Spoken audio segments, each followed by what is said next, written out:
Jeste čudna čitava ta situacija da se secesionizam spaja s Karlom Schmittom i njegovom 50. godina objavljenom Der Nomos der Erde, ja mislim bili Die Nomos der Erde. I to je na neki način slučajnost i u mom pogledu, jer ja sam čitao svojevremeno Karla Schmitta i za upravo u svrhe predavanja političke teorije i tek sam kasnije došao do ove knjige, a onda je neka slučajnost izbila da u Hong Kongu jedan relativno mladi Nemac se interesuje za Karla Schmitta i razne druge, da tako kažemo, autore koji slede taj trag ili koji komentarišu, i on je odlučio, zahvaljujući velikodušnosti nemačkih naučnih institucija, da organizuje konferenciju faktički o Karl Schmittu danas u Hong Kongu, i pošto ga ja poznajem, onda on mene pitao da li ja imam nešto tu da kažem. A ja sam rekao, slušaj, ja samo znam secesionizam, a nešto sam čitao i Karla Schmitta, pa on kaže, a može to zajedno? Pa rekao, evo, pokušat ćemo. Evo, ovo je pokušaj, da se na neki način problem secesije smesti u veoma blago uzev pojmovni okvir ove knjige i da nekako pokušamo da kažemo nešto o nomosu današnjem, koji i u kom smislu je on pod uticajem ili u kom smislu je on na neki način efekat secesionizma. I to je meni poslužilo u mom razmišljanju da secesionizam globalizujem, to jest da pokušam da vidim kako secesionizam može ili kako on stvarno utiče na globalni poredak, svetski poredak. Ovo je, naravno, work in progress, znači, ovo ništa nije konačno. Ovo je, u stvari, kad se pogleda malo što ćete čuti, je dosta površan neki pregled secesionističkih pokreta, ali ono što je mene iznenadilo jeste da se može na neki način iz tog pojmovnog ugla to razmatrati i da možda ima i neke koristi. Vidjet ćemo šta vi mislite o tome, da li ima. Sad kad posmatramo sa stanovišta Schmittovom, on gleda teritoriju i gleda kako je ona podeljena teritorija naše planete, i za razliku od njegovog vremena, kada je objavljena ova knjiga, sada imamo 193 nominalno nezavisne države. Bilo je mnogo manje u njegovo vreme, negde više od 60. I imamo 10 de facto država koje nisu članove Ujedinjenih nacija, ali koje funkcionišu kao države, nepriznate države. U Ujedinjenim nacijama postoji 17 ozvaničenih kolonija, koje se i dalje smatraju non-self-governing territories, i neke od njih su veoma sporne, ali uglavnom su to ili veoma male teritorije ili ostrva. Tako da one nisu, tih 17 zvaničnih, ozvaničenih kolonija nisu predmet nekog ozbiljnijeg međunarodnog spora, jesu one kontroverzne, jer kolonijalne sile koje to drže nemaju namere da dekolonizuju ta mala ostrvca. Ako tako gledamo sad stvar, ako sad podelimo to na ove vrste, da kažemo, teritorijalnih država ili teritorijalnih organizacija, možemo reći da je pobedilo načelo samoopredeljenja kao organizaciono načelo podele kopna. Naravno, Schmitt ima razliku između kopna i mora i ovde govorimo uglavnom o kopnu. Ono što je problem, sad tu mala digresija i komentar, u svojoj knjizi Schmitt ne može da izbegne, a da ne pomene načelo samoopredeljenja, on to načelo ne uzima ozbiljno. On smatra da, i tu ima jedna blaga sugestija da je to američka izmišljotina. To jednostavno nije tačno. To je možda bila američka izmišljotina 1919. U stvaranju Lige naroda, ali više to nije,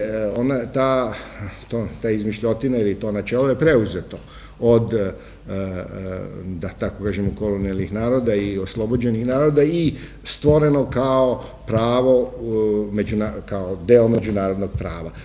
Ono što je zanimljivo je, Schmitt izgleda nije predviđao taj razvoj. On je shvatao da se to načelo koristi, on je smatrao da je to načelo na neki način u službi očigledno američkih interesa, nije mogao tačno da vidi u kom smislu bi, ili nije govorio o tome u kom smislu je to u službi i interesa Sovjetskog saveza. U svakom slučaju to načelo ne igra veliku ulogu u samoj knjizi. Sad, kad mi gledamo to načelo sa stanovišta šmitijanskog, to načelo je načelo stvaranja država od grupa i teritorija, znači zajedničkih, a ne samo teritorija. Znači nije to samo načelo razgraničenja ili uspostavljanja reda na teritoriji, na kopnu.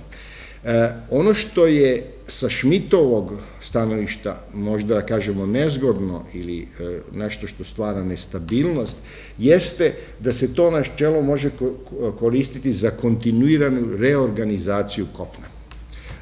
Naime, pošto je to načelo koje se poziva na grupna prava, grupe se formiraju i rasformiraju mnogo lakše nego kopna. I naravno tu postoje drugi procesi tih grupnih samoodređenja. Iz toga se to pokazuje kao nestabilno načelo jer nema konačnog rezultata. Stalno se mogu nove grupe tražiti samoopredeljenje na osnovu tog principa. Nema ograničenja i nema određenja koje grupe imaju pravo i koje ne.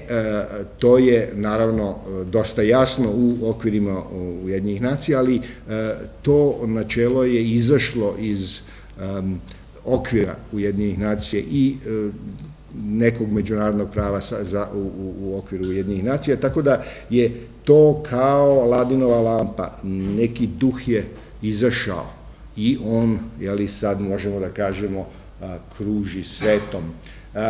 U svakom slučaju, bez obzira kako to gledamo, možemo primetiti da je to nestabilno načelo, da se tu stalno može nešto menjati. I sada se postavlja pitanje šta su nam donele Ujedinjene nacije, pored naravno kodifikacije prava na samoopredeljenje. Povelja uvodi kolektivnu odbranu teritorijalnog integriteta članica od napada drugih država. U samoj biti Ujedinjenih nacija je odbrana teritorijalnog integriteta, to je na neki način kolektivna odbrana, na neki način odgovor na Hitlerovu ekspanziju i kada se govori o Ujedinjenim nacijama često zaboravlja se da je to organizacija koja je stvorena da spreči onu vrstu ekspanzije koju smo imali u Drugom svjetskom ratu pod Hitlerom.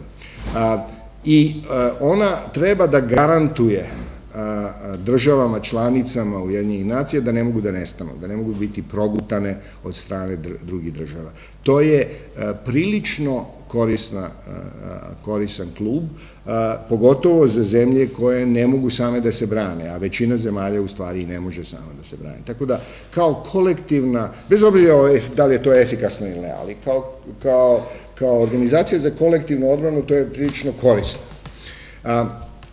U vezi sa tim je isto tako uloga Ujedinjene nacije da administrira međunarodno priznanje državnosti. Naime, da bi neko postao država, najsigurniji put je da dobije priznanje kroz Ujedinjene nacije, to je da postane članica Ujedinjenih nacija.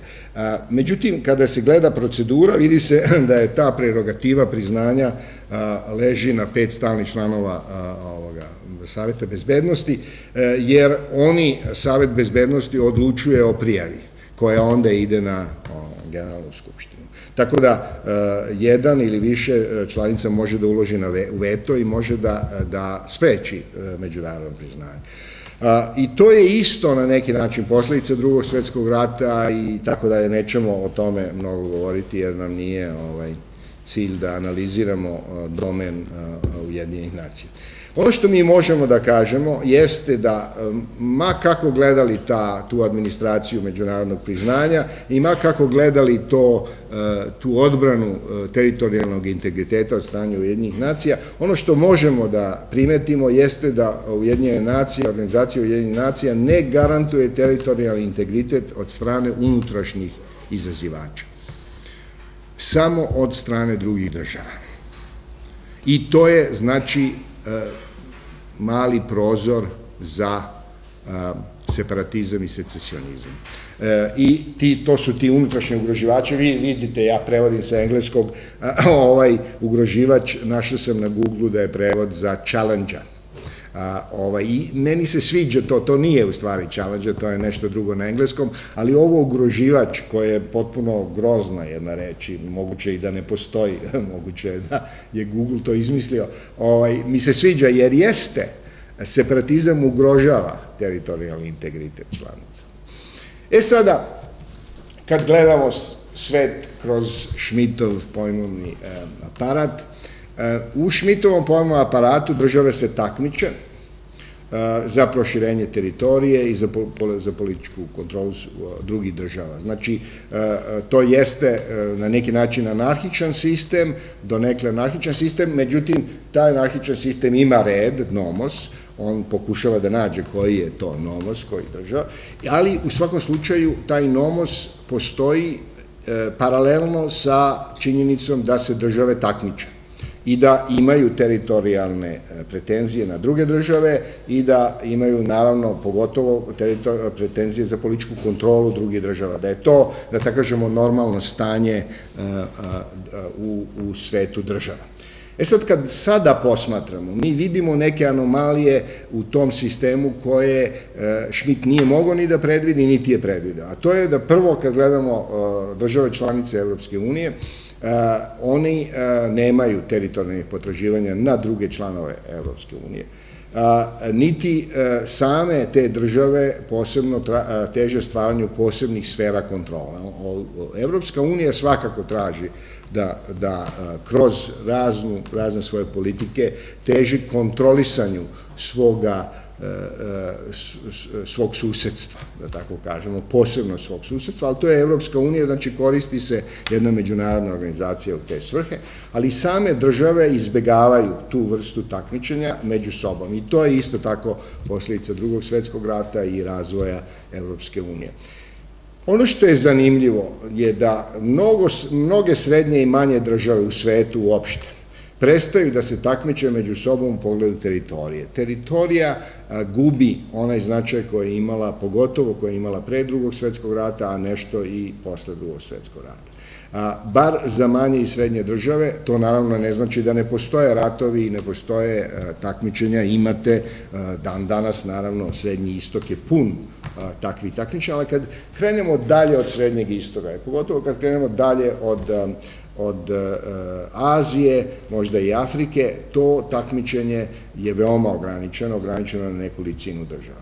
Međutim, pored tog novog fenomena, mi i dalje imamo klasično takmičenje za politički uticaj između, da tako kažemo, velikih sila ili sila koje nastaju, Kina, Rusija, Indija, Iran, i dalje igraju tu igru koju je sam svako na kraju kraja primetio i koji je deo teorije realizma u međunarodnim odnosima, da je to takmičenje i dalje se nastaje među njima.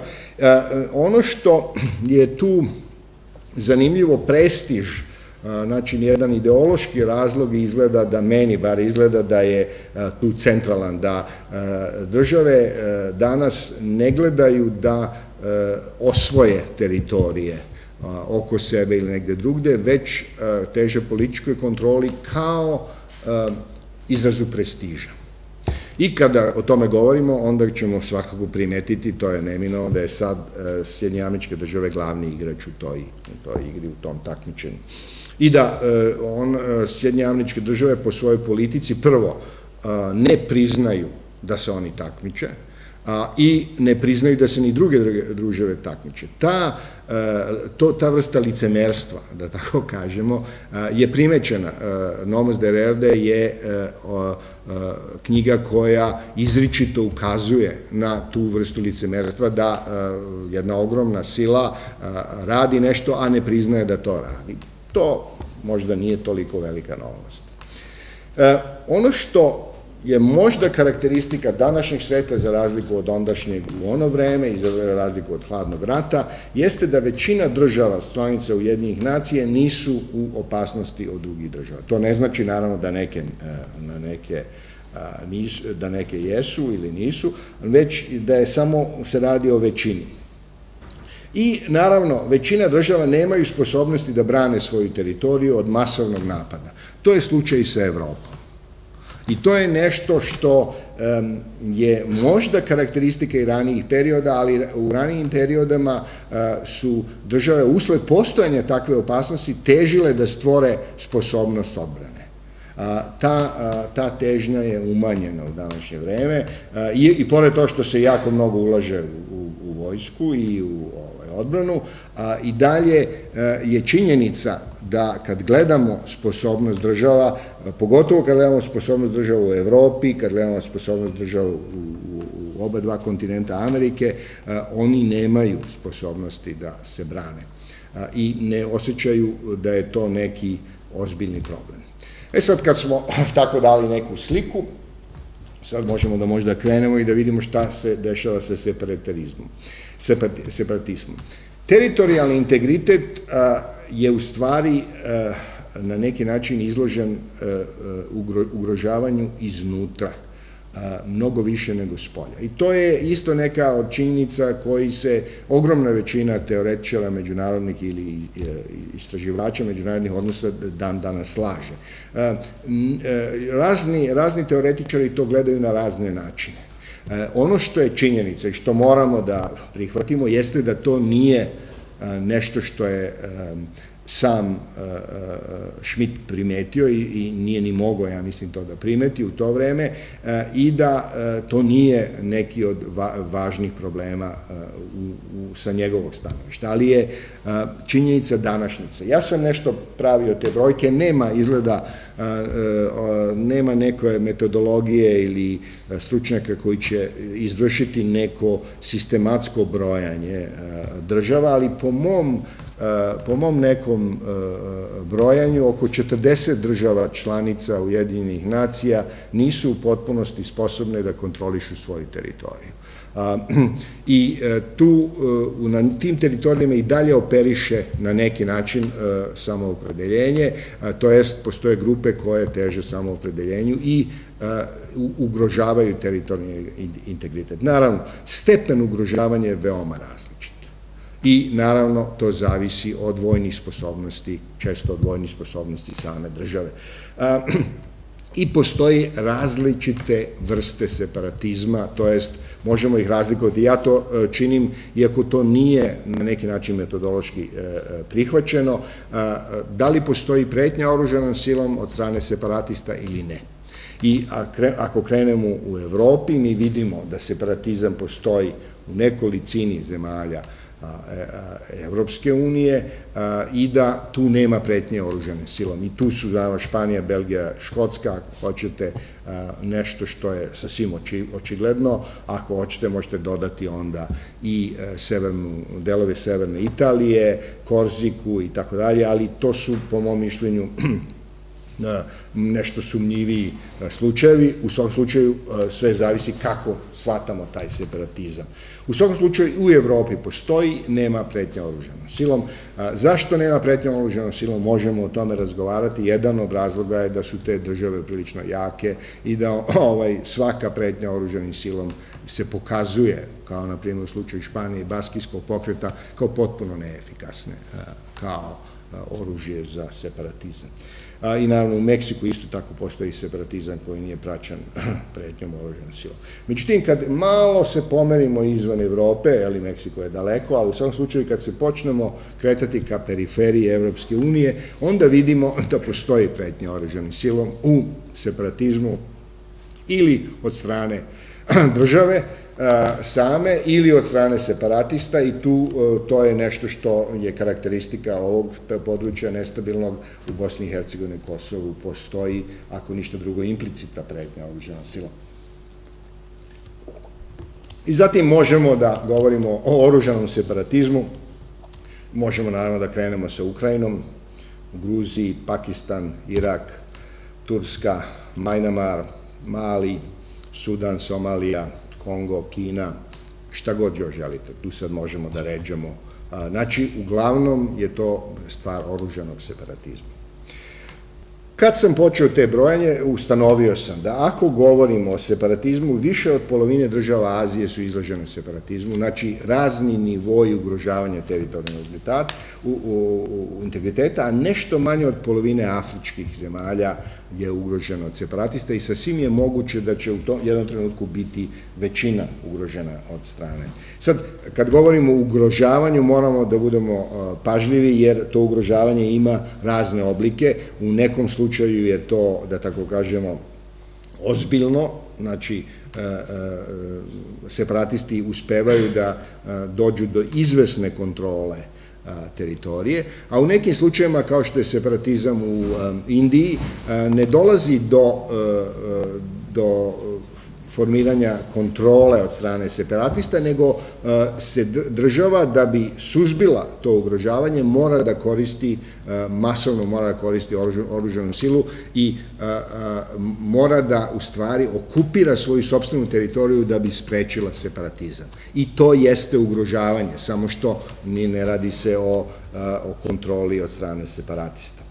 Eto, to je na neki način neka slika do koje sam ja došao kada gledamo problem teritorijalne ugroženosti i sad možemo da se pitamo kako, da tako kažemo, da rešimo taj problem i možemo da pitamo koja organizacija može da garantuje teritorijalni integritet od tih unutrašnjih ugroživača i odgovor je ni jedna.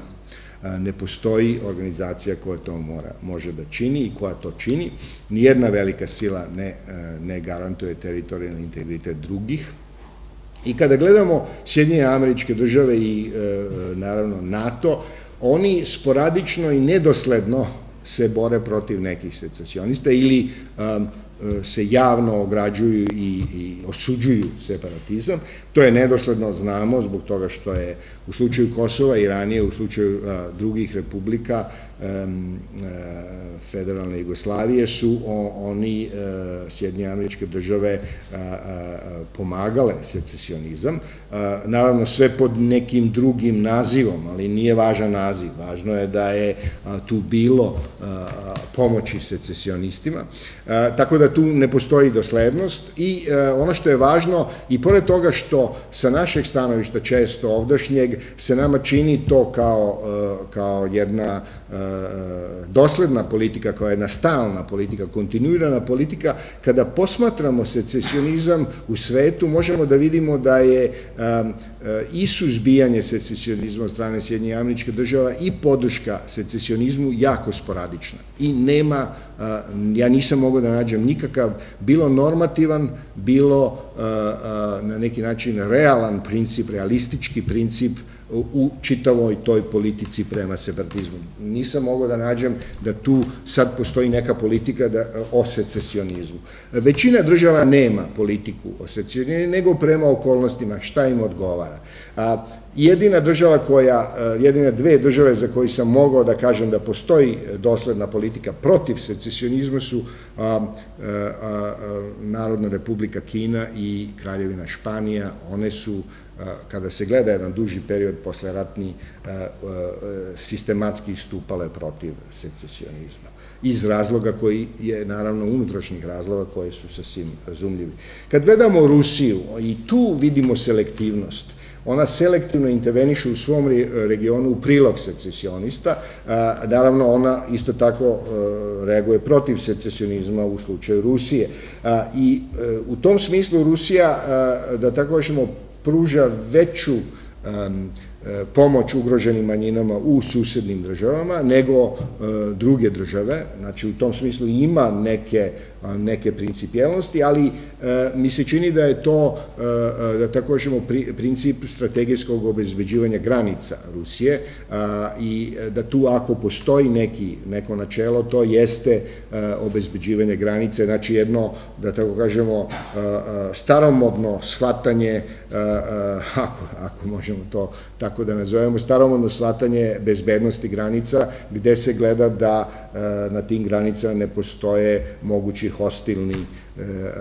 hostilne države i da se u tom smislu secesionizam potpomaže. Ali sve u svemu, meni se čini da nema dosledne ili eksplicitne politike intervencije, bilo u cilju odbrane, bilo u cilju regulacije teritorijalnog integriteta, kad se u pitanje unutrašnji izazivač. Onda možemo da se zapitamo zašto to nema, zašto toga nema. Ono što se meni čini jeste da separatizam ne ugrožava interese velikih sila osim Kine. Naravno, možemo govoriti o Rusiji, ali kada govorimo o Rusiji, uglavnom govorimo o Kavkazu kao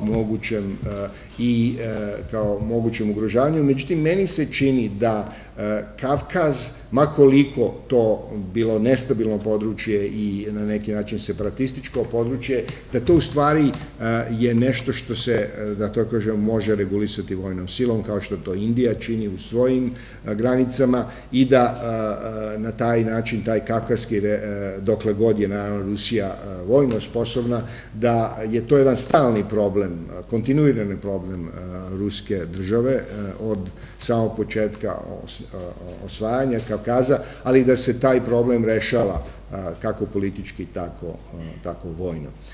I ovo smo već rekli da te selektivne intervencije Rusije su strategijsko obezbeđivanje granica i na neki način prestiža velike sile.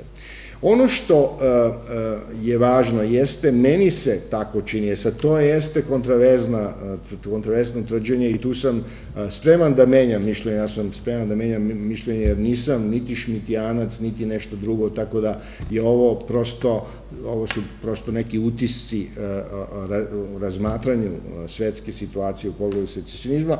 Meni se čini da secesionizam ne predstavlja opasnost za strategijske interese SAD i NATO-a, već predstavlja s vremena na vreme opasnost za prestiž kao velike sile, kao nekoga koji je pozvan da interveniše u svetu. Ono što se može sada reći, evo 2015. je sasvim jasno da vojne intervencije, sve u svemu, Sjedinjenih Američkih Država uglavnom, se ne isplate i da je visoki trošak tih intervencija i da strogo posadašnje u 21. veku te vojne intervencije nisu donele nikakav strategijski dobitak u Sjedinjenim Državama, delimično zato što nema takmičenja velikih sila za kontrolu separatističkih teritorija. Ono što se dešava sa Rusijom, to su granice Rusije. Znači, Rusija se ne takmiči za kontrolu Levanta ili Srednjeg istoka, čak ni u slučaju Sirije ne možemo govoriti o takmičenju između Sjedinjenih Američkih Država i Rusije za kontrolu tog teritorija, jer imamo u igri nekolicinu drugih sila koje tu imaju interesa neke kontrole. Znači, meni se čini da vojne intervencije u cilju promene režima, onih režima koje smetaju SAD ili nekoj drugoj sili, se pokazuju uglavnom preskupe. I da je tu problem sa takvim intervencijama da ne dovode nužno poslušne režime. Ako ćemo čak i intervenciju u Kosovu, koja se smatra uspešnom intervencijom, nije sasvim jasno da je tu doveden poslušan režim i nije sasvim jasno do koje mere taj režim poslušan i do koje mere je tu se radi o nekom strategijskom dobitku. I ono što je zanimljivo kada se govori o intervenciji u medijima i u literaturi, kada se govori o intervencijama u Kosovu, niko ne tvrdi da je ta intervencija donela neki strategijski dobitak poseban, već se uvek to stavlja u okvire nekih drugih dobitaka, humanitarnih i takvih, što je, mislim, s jedne strane razumljivo, a s druge strane govori da je moguće da i ta uspešna, da tako kažemo, intervencija nije donela neki poseban strategijski dobitak. I onda se možemo upitati zašto velike sile, SAD, Rusija, tolerišu teritorijalnu nestabilnost ove vrste. Ono što je zanimljivo je da je separatiste uglavnom, kad se gleda globalno, ne podržavaju sile koji su rivali. Separatisti uglavnom ne ugrožavaju interese ni jedne velike sile, kažemo Kina i eventualno Kavkaz. Su izuzeci.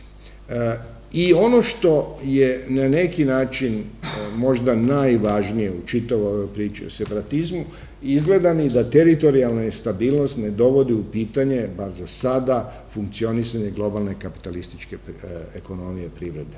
A da možda ima, moguće je da, pogotovo u Africi, moguće je i u Aziji, da vodi jeftiniju eksploataciju mineralnog blaga, zato što su države izložene secesionizmu primorane da često daju koncesije međunarodnim kompanijama za eksploataciju da bi pribavile sredstva za odbranu secesionizma, a u isto vreme i secesionisti su veoma spremni da za male pare daju te koncesije. Drugim rečima, separatizam ozbiljno ugrožava kontrolu nad mineralnim resursima onih zemalja koje su izložene separatizmu i stoga je moguće, iako ja ne mogu da to tvrdim i nema nekog istraživanja u tom pogledu, moguće je da to u stvari pojeftinjuje eksploataciju mineralnog blaga, tako da to bi bila baš onako prava, da tako kažemo, levičarsko gledanje na separatizam, da je ona u službi globalne kapitalističke ekonomije. To ne želim da tvrdim, ali je moguće i napraviti i takav argument. Uglavnom, šteta je ograničena. Glavna šteta je na države koje su izložene separatizmu, jer to košta jako mnogo, a možda i nekako na susede koji su na neki način upleteni u ovaj. Tako da je šteta od separatizma je ograničena po mom mišljenju i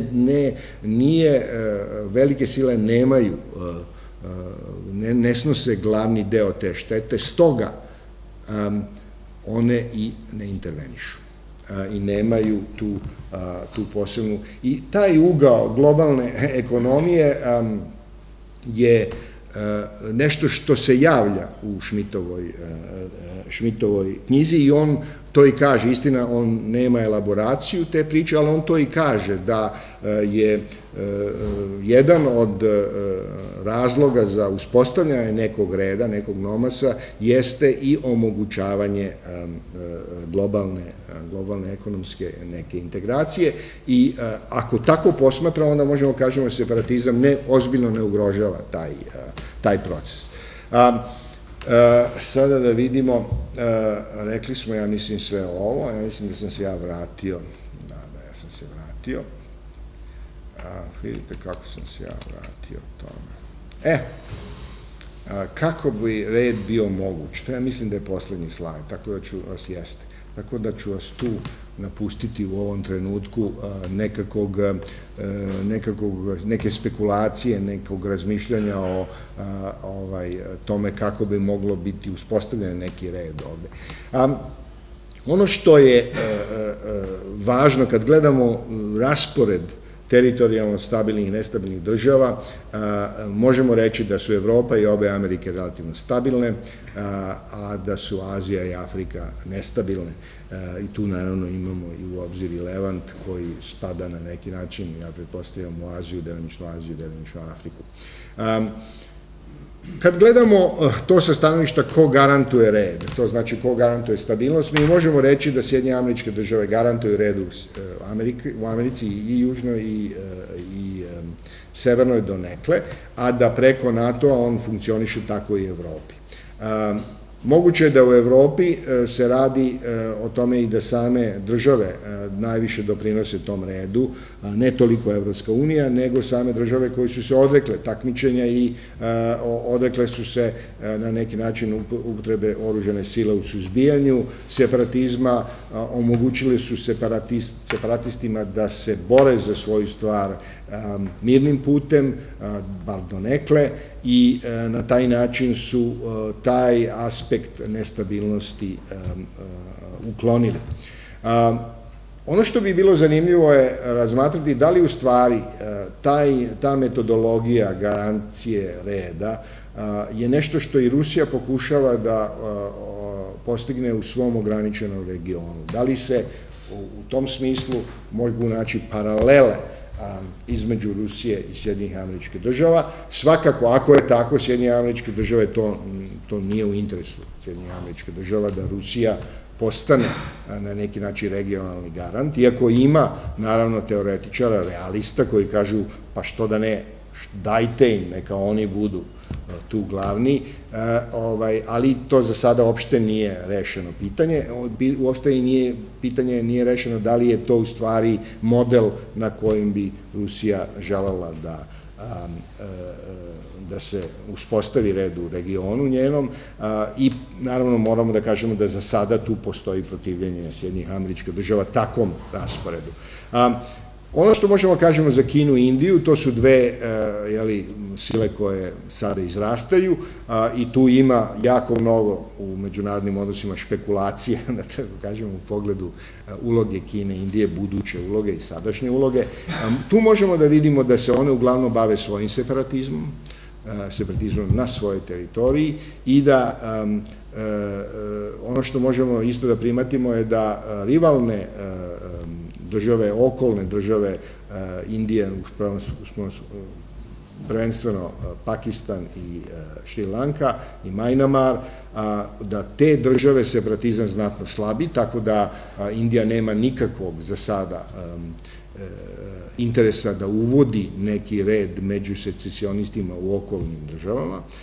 U pogledu Kine tu ja ne bih imao mnogo što da kažem, jer Kina nije okružena državama koje imaju ozbiljnije probleme. Istina, u Centralnoj Aziji nešto sa separatizmom i Kina bi u svakom slučaju htela da izbegne bilo kakvu podršku separatizmu, bar za sada, izvana.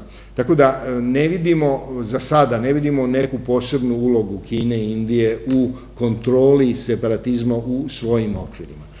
Onako kao što to možemo da vidimo možda u Evropi i okolo Rusije. Ono što možemo isto tako da vidimo jeste da uvođenje reda u Africi, za to nema niko interesa da sistematski na tome radi. Radi se na tome sporadično, već zavisi od kojeg bivših kolonija sila želi da interveniše u nekoj od svojih kolonija bivših, tako da tu imamo jedan sporadičan i očigledno da je Afrika na neki način suviše veliki zalogaj za sada za tu vrstu kontrole koju vidimo u Evropi i koju vidimo u Sjedinjenih Država, pa čak i oko Rusije. Ono što možda ova priča, na neki način možemo da uspostavimo neku vezu sa Schmidtom, i to se meni dopada kao ideja, ali ja uopšte nisam siguran da to se može uraditi, jeste da ovaj proces, znači uvođenja reda i stabilnosti u regione naše planete je možda početak stvaranja ostvarenja one ideje o velikom prostoru Grossräume o kojima je Schmidt govorio. On je bio fasciniran tom idejom da velike sile imaju svoje regione kontrole, pokušavao je da te regione identifikuje, isto tako je uviđao da nemamo jasnih granica tih regiona i da nemamo jasne principe koji nam omogućavaju stvaranje tih regiona i ovo o čemu ja govorim je moguće koristiti ili za tvrđenje da mi naziremo neko stvaranje tih velikih prostora u kontroli velikih sila, da možemo da ih nazremo u ovom procesu, ili možemo isto ovo što o čemu ja govorim, isto to koristiti da kažemo pa nema velikih tih prostora, velikih regiona, nema te podele o regionima koji kontroliše velike sile, znači nema dovoljno svedočanstva da se ta Schmidtova ideja uopšte ostvaruje i da ima nekakve prođe u današnjem svetu ili u nekom budućem svetu. Ja mislim sa time sam, sat vremena gotovo, sa time sam uzeo dovoljno vremena, ali evo malo špekulacije na kraju je baš lepo.